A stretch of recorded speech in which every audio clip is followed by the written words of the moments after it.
بسم اللہ الرحمن الرحیم۔ خواتین و حضرات السلام علیکم۔ میں مزمل پاشا پاک انٹلیکٹ کے توسط سے ایک نیا ویڈیو لے کر حاضر ہوں۔ آج کا ہمارا ویڈیو ہمارے پچھلے ویڈیو کے تسلسل میں ہے، جس میں ہم نے پاکستان کے اندر ذوالفقار علی بھٹو کے دور کے اثرات کا جائزہ لیا تھا۔ آپ میرا وہ ویڈیو دیکھنا چاہتے ہیں تو اس لنک پر وہ ویڈیو دیکھ سکتے ہیں۔ ویڈیو میں آگے بڑھنے سے پہلے میری آپ سے گزارش ہے کہ میرے چینل کو سبسکرائب کریں اور ویڈیو کو لائک کرنا نہ بھولیں۔ ناظرین، جنرل ضیاء الحق پاکستان کے تیسرے مارشل ایڈمنسٹریٹر اور پاکستان کے چھٹے صدر تھے۔ ان کا تعلق مشرقی پنجاب، جو کہ اب بھارت کے اندر ہے، ان کے ضلع جلندھر سے تھا۔ پاکستان بننے سے پہلے 1943 میں جنرل ضیاء الحق نے برٹش آرمی کے اندر کمیشن حاصل کیا اور انہوں نے دوسری جنگ عظیم میں بھی حصہ لیا۔ 1947 میں پاکستان بننے کے بعد جنرل ضیاء الحق نے پاکستان آرمی کو جوائن کر لیا اور وہ پاکستان آ گئے۔ پاکستان بننے کے بعد وہ آرمی میں مختلف عہدوں پر فائز رہے۔ 1970 میں جب وہ ٹریننگ مشن پر اردن میں تھے اور پاکستان کے ٹریننگ مشن کی وہاں پر صدارت کر رہے تھے، تو انہوں نے اردن کے بہاف پر شام کے اندر جاسوسی بھی کی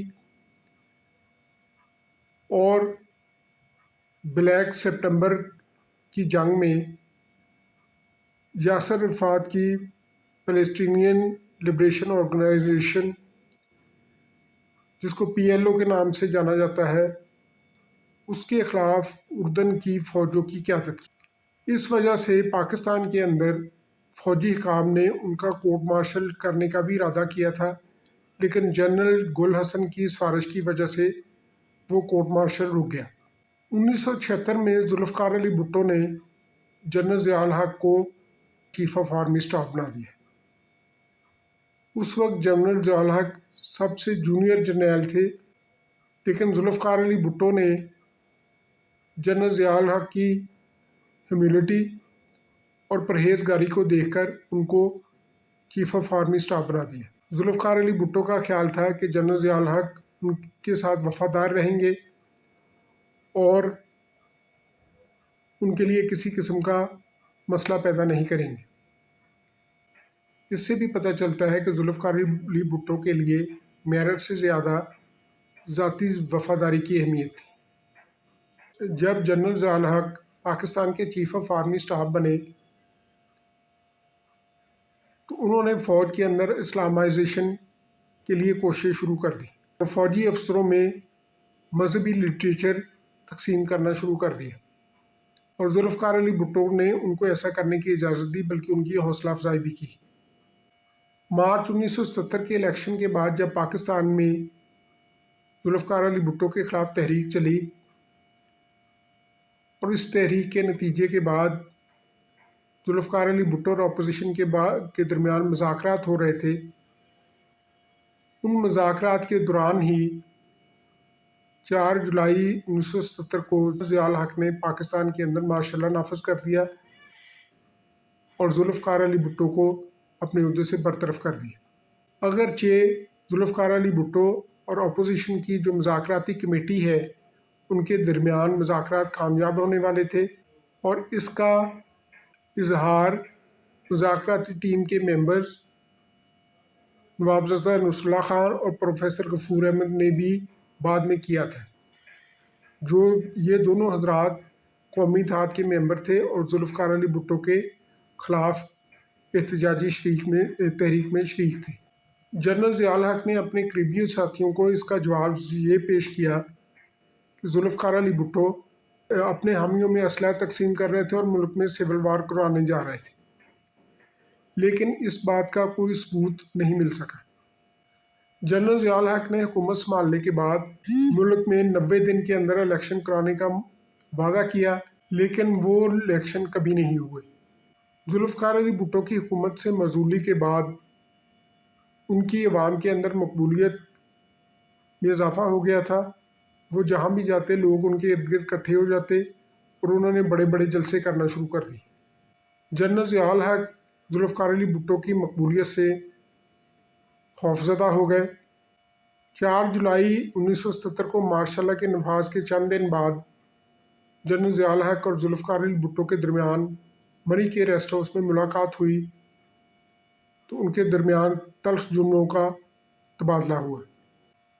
ان باتوں کی وجہ سے جنرل ضیاء الحق نے اکتوبر 1977 میں الیکشن ملتوی کر دیے اور ذوالفقار علی بھٹو کو نواب احمد رضا قصوری کے قتل کے کیس میں گرفتار کر لیا۔ جنرل ضیاء الحق نے انتخاب سے پہلے احتساب کا نعرہ لگایا اور پاکستان کی بہت ساری دائیں بازو کی جماعتیں، جن میں جماعت اسلامی سرفہرست ہے، انہوں نے جنرل ضیاء الحق کی حمایت کی، کیونکہ وہ بھی نہیں چاہتے تھے کہ انتخابات ہوں جن کے نتیجے میں ہو سکتا ہے کہ پیپلز پارٹی پھر جیت جائے۔ 1978 میں جنرل ضیاء الحق نے اس وقت کے صدر چودھری فضل الہی کو معزول کر کے صدر کا عہدہ بھی خود سنبھال لیا اور پی سی او ججوں کے ذریعے اپنے اقدامات کی قانونی منظوری حاصل کر لی۔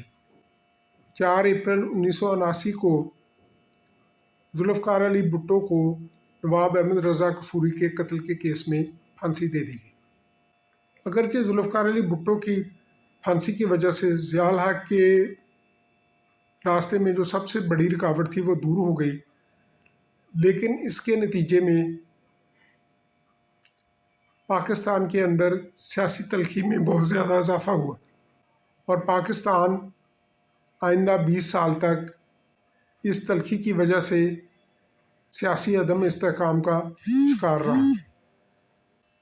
1979 یعنی کہ 1979 میں سوویت یونین کی فوجیں افغانستان میں داخل ہو گئیں اور جنرل ضیاء الحق نے افغانستان میں جہاد کا اعلان کر دیا۔ اس سلسلے میں انہیں امریکہ کی پوری حمایت حاصل تھی اور اس کے بعد انہوں نے اپنے اقتدار کو افغان جہاد اور اسلامائزیشن کے ذریعے دوام دینا شروع کر دیا۔ جنرل ضیاء الحق نے 1979 سے لے کر 1985 تک اسلامائزیشن کے نام پر بہت سارے اقدامات کیے، جن میں زکوٰۃ آرڈیننس، حدود آرڈیننس، امتناع قادیانیت، توہین مذہب کا قانون، یہ تمام قوانین شامل تھے۔ یہ قوانین آرڈیننسز کے ذریعے آئین میں شامل کیے گئے اور اس پر کسی قسم کی کوئی ڈبیٹ نہیں کی گئی۔ اس کے نتیجے میں پاکستان کے اندر مذہبی انتہا پسندی اور فرقہ واریت میں اضافہ ہوا۔ اس کے ساتھ ساتھ افغان جہاد کی وجہ سے پاکستان میں دہشت گردی، ہیروئن کلچر اور کلاشنکوف کلچر کا بھی بہت زیادہ اضافہ ہوا۔ 1984 میں جنرل ضیاء الحق نے اپنی صدارت کو کنفرم کرنے کے لیے ایک صدارتی ریفرینڈم کروایا۔ حالانکہ پاکستان کے آئین کے اندر صدر کے انتخاب کا طریقہ اس سے بالکل مختلف ہے اور صدر کے انتخاب کے لیے صدارتی ریفرینڈم کی کوئی پروویژن موجود نہیں ہے۔ چنانچہ ضیاء الحق نے اس بوگس ریفرینڈم کے ذریعے اپنے آپ کو اگلے 5 سال کے لیے صدر منتخب کروا لیا۔ اس کے بعد فروری 1985 میں جنرل ضیاء الحق نے ملک کے اندر غیر جماعتی بنیادوں پر انتخابات کرائے۔ یاد رہے کہ 1970 سے لے کر 1985 تک جنرل ضیاء الحق نے ملک کا نظام ایک عبوری حکومت کے ذریعے چلایا، جس میں زیادہ تر وہ لوگ تھے جو کہ ذوالفقار علی بھٹو کے مخالف تھے۔ اسی دوران کچھ جماعتوں نے movement for restoration of democracy کے نام سے ایک اتحاد بنایا، جس کا مقصد ملک میں جمہوریت کی بحالی تھی، جس میں وہ جماعتیں بھی شامل تھیں جنہوں نے ذوالفقار علی بھٹو کے خلاف تحریک چلائی تھی، جن میں جمعیت علماء اسلام اور نوابزادہ نصر اللہ خان کی پارٹی قابل ذکر تھی، جبکہ جماعت اسلامی اور مسلم لیگ جنرل ضیاء کی حامی تھیں اور ان کے ساتھ اقتدار میں شریک تھیں۔ 1985 کے انتخابات سے پہلے جنرل ضیاء الحق نے ایک آرڈیننس کے ذریعے آئین میں ایک شق شامل کی 58(2)B کہا جاتا ہے۔ اس شق کے ذریعے وزیر اعظم کو اپوائنٹ کرنے کا اختیار صدر کو دے دیا گیا کہ وہ منتخب اسمبلی میں سے جس رکن کو چاہے وزیر اعظم منتخب کر سکتا تھا اور اپنی مرضی سے جب چاہے اس کو برطرف بھی کر سکتا تھا۔ حالانکہ 1973 کے آئین کے اندر وزیر اعظم کے انتخاب اور اس کی معزولی کا طریقہ بالکل مختلف تھا۔ وزیر اعظم کو اس کے پارٹی کے لوگ منتخب کرتے ہیں اور اس کو تحریک عدم اعتماد کے ذریعے اپنے عہدے سے معزول کیا جا سکتا ہے۔ چنانچہ اس اختیار کے نتیجے میں جو کہ جنرل ضیاء الحق نے 58(2)B کے تحت خود ہی اپنے آپ کو دیا تھا، انہوں نے سندھ کے ضلع سانگڑ سے قومی اسمبلی کے ایک ممبر جناب محمد خان جنیجو کو پاکستان کا وزیر اعظم بنا دیا۔ محمد خان جنیجو پیر پگاڑا کے خاص آدمی تھے، جبکہ پیر پگاڑا ضیاء الحق کے قریبی ساتھی تھے اور انہوں نے 1977 کی بھٹو مخالف تحریک میں بھی حصہ لیا تھا۔ محمد خان جنیجو نے وزیر اعظم کے بننے کے بعد اپنے آپ کو اسرٹ کرنا شروع کر دیا اور انہوں نے جنرل ضیاء الحق سے مطالبہ کیا کہ وہ پاکستان سے مارشل لا اٹھا لیں۔ جنرل ضیاء الحق نے مارشل لا اٹھانے سے پہلے 8ویں ترمیم کے ذریعے اپنے تمام اقدامات جو کہ انہوں نے 1977 سے 1985 تک کیے تھے کو پارلیمنٹ سے آئینی تحفظ حاصل کر لیا۔ ان میں وہ مذہبی قوانین بھی شامل تھے جو کہ جنرل ضیاء الحق نے آرڈیننسز کے ذریعے نافذ کیے تھے۔ محمد خان جنیجو نے اس کے ساتھ ساتھ ملک میں جمہوری آزادیوں میں اضافہ کیا، پریس سے سینسرشپ ختم کی اور پاکستان ٹیلی ویژن اور پاکستان ریڈیو کو نسبتاً آزادی دی۔ انہی کے دور میں محترمہ بے نظیر بھٹو طویل جلا وطنی کے بعد پاکستان واپس آئیں اور ان کا لاہور میں شاندار استقبال ہوا۔ محمد خان جنیجو نے MRD کی پارٹیوں سے مشاورت اور مذاکرات کا آغاز کیا اور انہوں نے ان سے کے مشورے سے جنیوا میں معاہدہ سائن کیا جس کے تحت افغانستان سے سوویت فوجوں کا انخلا ممکن ہوا۔ محمد خان جنیجو نے ایک 5 سالہ منصوبہ دیا جس کے تحت ملک کے اندر بہت سارے ترقیاتی کام کروائے گئے۔ انہوں نے جنرل ضیاء الحق کے منظور نظر صاحبزادہ یعقوب خان کی جگہ زین نورانی کو وزیر خارجہ بنا دیا۔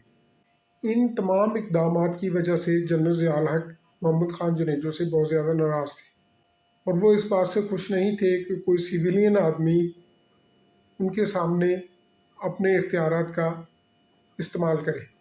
10 اپریل 1988 کو راول پنڈی میں اوجڑی کیمپ کے مقام پر ایک دھماکہ ہوا۔ اوجڑی کیمپ میں فوج کا اسلحے کا ایک ڈپو تھا جس میں بہت سارا ایسا اسلحہ موجود تھا جو کہ امریکہ نے پاکستان کو افغان جہاد میں استعمال کرنے کے لیے دیا تھا۔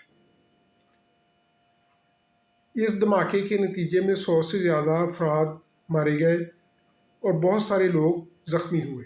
کہا جاتا ہے کہ وہاں سے بہت سارا اسلحہ چوری ہو گیا تھا جس کو چھپانے کے لیے وہ دھماکہ کروایا گیا۔ وزیر اعظم محمد خان جنیجو نے اس دھماکے کی تحقیقات شروع کر دی جس کا جنرل ضیاء الحق کو بہت برا لگا۔